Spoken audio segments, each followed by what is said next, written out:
Mount Pulag National Park, the park has a large diversity of flora and fauna, many of which are endemic for the mountain.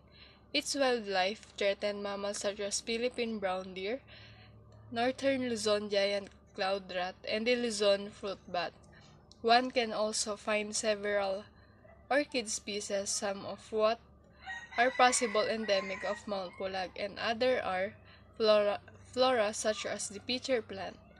Mount Pulag is an important watershed, providing the water necessities of many stakeholders for domestic and industrial use, hydroelectric power production, and aquaculture.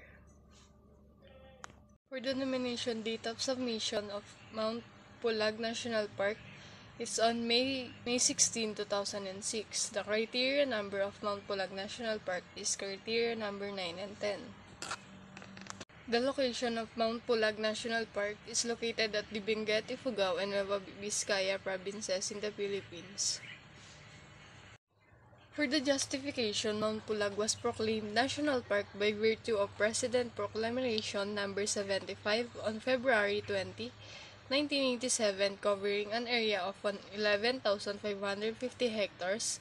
It was established to protect and preserve the natural features of the area such as its outstanding vegetation and